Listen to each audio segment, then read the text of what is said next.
দেওয়ানবাগি তো বাংলাদেশে আজকে থেকে নয়, কিন্তু হঠাৎ করে বাংলাদেশে দেওয়ানবাগির মাজার ভেঙে ফেলা হচ্ছে কেন? শুধু দেওয়ানবাগির মাজার ভেঙে ফেলা হচ্ছে ওরকমটা না, সারা বাংলাদেশের যত মাজার রয়েছে সবগুলোর মধ্যে আঘাত আসছে। তবে কিছু বাকি রয়েছে, কিন্তু তারা পদক্ষেপ নিচ্ছিল ভেঙে ফেলার জন্য, কিন্তু বিভিন্ন বিধিনিষেধের কারণে হয়তো তারা ভাঙতে পারছে না। তবে স্পেসিফিকলিভাবে কথা বলবো দেওয়ানবাগিকে নিয়ে। আসলে ভারতের হুজুর কারি ইয়াসিন আলী, উনি সম্প্রতি সামাজিক যোগাযোগ মাধ্যমে কোনো একটা মাহফিলে ওয়াজ করতে গিয়েছিলেন। সেখানে তিনি বলেছেন যে দেওয়ানবাগির যারা মাজার ভেঙেছে তারা নিঃসন্দেহে শহীদি মর্যাদা পাবে, ইভেন তারা জান্নাতি। তখন এই কথা ভিত্তি করে যখন উনি বয়ান করেছিলেন, তখন কিন্তু পুরো বাংলাদেশ মানুষ এখন এগুলো সামাজিক যোগাযোগ মাধ্যমে ভাইরাল। তবে আমি যেটা বলছিলাম যে দেওয়ানবাগি যে আসলে আজকে থেকে বাংলাদেশে এরকমটা না, অনেক বছর ধরে কিন্তু বাংলাদেশে অবস্থান করছে এই দেওয়ানবাগি। শুধু ঢাকার মধ্যে দেওয়ানবাগির মাজার রয়েছে এরকমটা না, পুরো বাংলাদেশে বিভিন্ন জায়গায় কিন্তু তারা মাজার বা খানকা তৈরি করেছে। তাদের মাজারে যদি বা তাদের খানকার মধ্যে যদি ঢুকা হয় তাহলে দেখা যায় সেখানে দেওয়ানবাগি যিনি প্রধান, তার নামটা আমার মনে নেই, কিন্তু তার ছবি টানানো রয়েছে এবং সেখানে অনেক ইনস্ট্রাকশন দেওয়া রয়েছে। এখন মূল কথা হচ্ছে যে মাজার ভাঙার কারণটা কি এবং তারা কারা ভাঙছে এগুলা।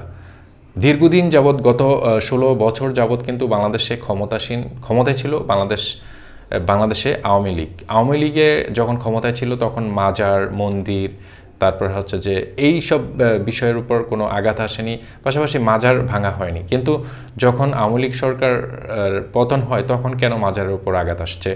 আসলে আওয়ামী লীগ সরকার ছিল পুরোই বামপন্থী টাইপের।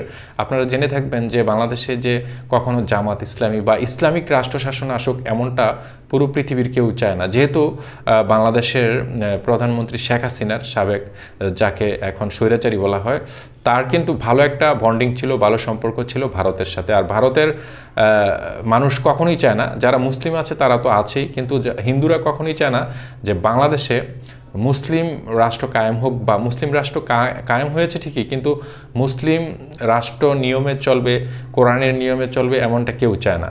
যেই কারণে কিন্তু বাংলাদেশের যারা ইসলামিক হক্কানি আলেম রয়েছে, তারা ইতিপূর্বে শুনেছে যে আসলে যারা যেখানে যেখানে উঁচু কবর রয়েছে সেখানে মাটির সাথে মিশিয়ে দিতে বলতে শুনেছি যারা বিভিন্ন হক্কানি আলেমরা।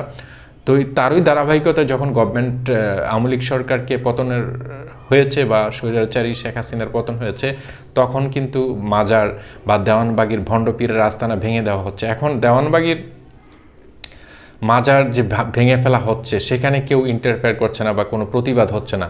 এই কারণেই, কারণ দেওয়ানবাগি এত বড় ভণ্ড, যা আমরা সোশ্যাল মিডিয়ায় যদি তার কথা শুনি বা তার ব্যাপারে একটু স্টাডি করি তাহলে বুঝতে পারি। কিন্তু ভারতের কারি ইয়াসিন যেটা বলেছে যে তার কবর বা তার মাজার যারা ভাঙেছে তারা নিঃসন্দেহে জান্নাতি, ইভেন শহীদি মর্যাদা পাবে। এই ব্যাপারগুলো আপনারা আসলে কিভাবে দেখছেন?